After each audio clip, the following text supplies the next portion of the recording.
warahmatullahi wabarakatuh.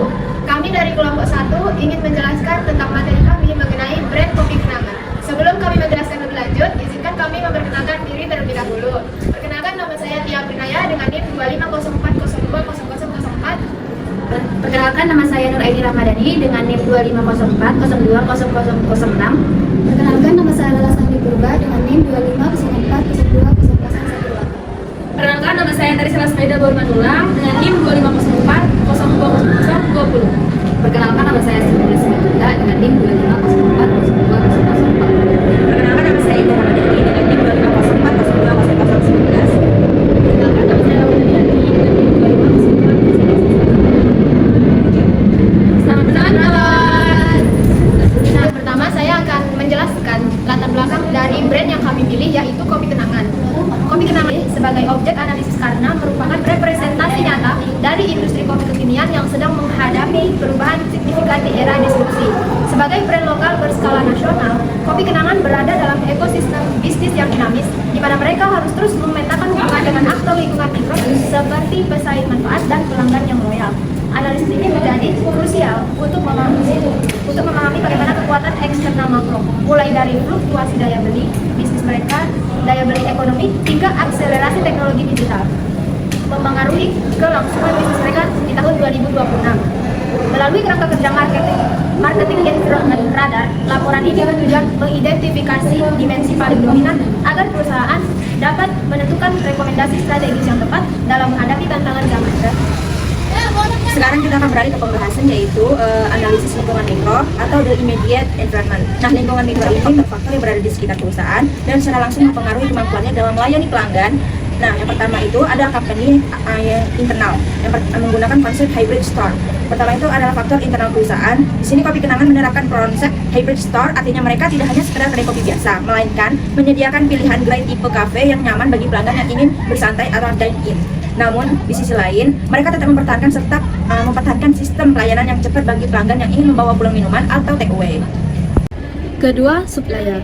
Kedai Kopi Kenangan menjaga hubungan erat dengan para petani kopi lokal di berbagai daerah di Indonesia. Hal ini dilakukan untuk memastikan bahwa kualitas biji kopi pilihan, baik jenis Arabica maupun Robusta, tetap konsisten dan terjaga mutunya dari hulu ke hilir.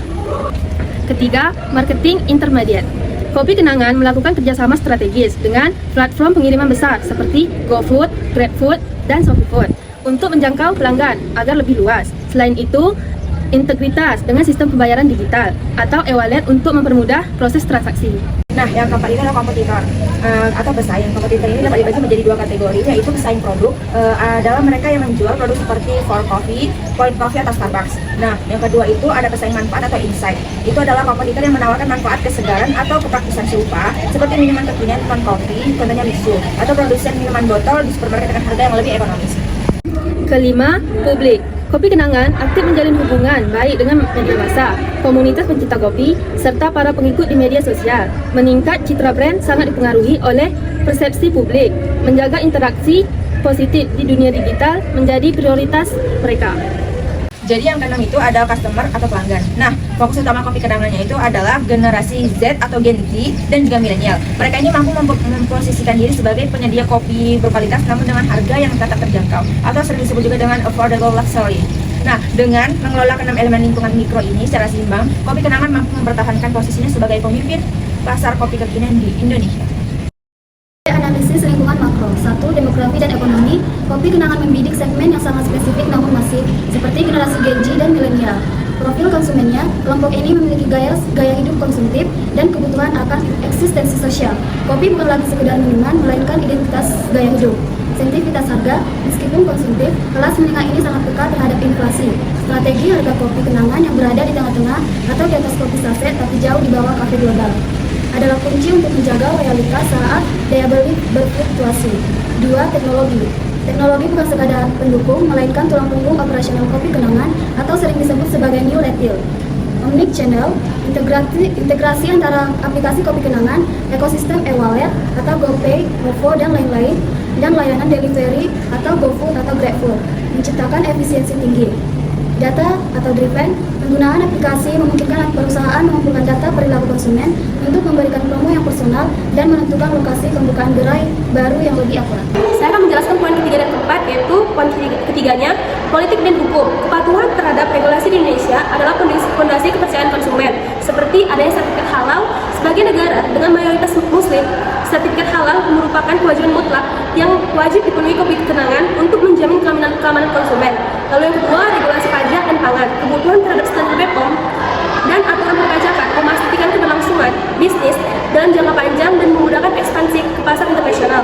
Lalu yang keempat yaitu sosial dan pasar, budaya. Terjadi pergeseran makna dalam budaya minuman kopi seperti budaya ngopi dari sekedar kebutuhan fungsional menjadi kebutuhan sosial. Lalu yang kedua, tren kopi kekinian. Munculnya rasa unik seperti kopi kenangan mantan dengan gula aren sukses menyentuh sisi emosional dan lokalitas masyarakat. Lalu yang ketiga, tantangan gaya hidup sehat. Mulai bermunculan kesadaran masyarakat akan asupan gula.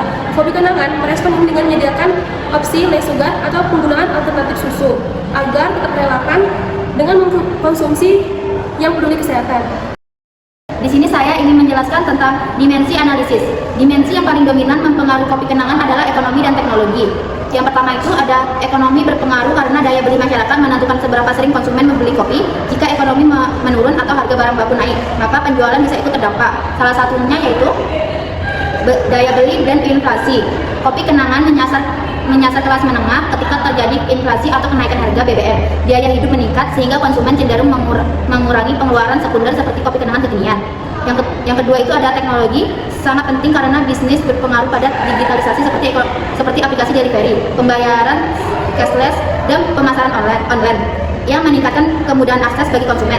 Salah satunya contohnya kolaborasi dengan platform food delivery seperti GrabFood atau GoFood memperluas jangkauan tanpa harus membuka gerai di sudut jalan. Teknologi logistik ini memastikan produk sampai di tangan konsumen dalam kondisi optimal. Baik, kesimpulannya, analisis ini menunjukkan bahwa kopi kenangan berhasil bertahan di era disrupsi karena mampu menyimbangi hubungan baik dengan lingkungan terdekatnya seperti pelanggan dan pemasok, sambil tetap tanggap terhadap tekanan luar yang tidak bisa dikendalikan. Dari berbagai faktor yang ada, teknologi menjadi kunci utama karena mengubah cara mereka berjualan dan berinteraksi dengan konsumen di tahun 2026. Agar tetap relevan, kopi kenangan harus terus berinovasi mengikuti tren gaya hidup sehat dan memanfaatkan digitalisasi untuk memberikan pelayanan yang lebih cepat dan personal. Dengan memahami radar-radar lingkungan ini, perusahaan tidak hanya sekedar menjual kopi, tetapi juga mampu mengantisipasi perubahan zaman agar bisnisnya tetap berlanjut dan dalam jangka panjang. Sekian penjelasan dari kelompok kami. Thank you for watching. Bye-bye.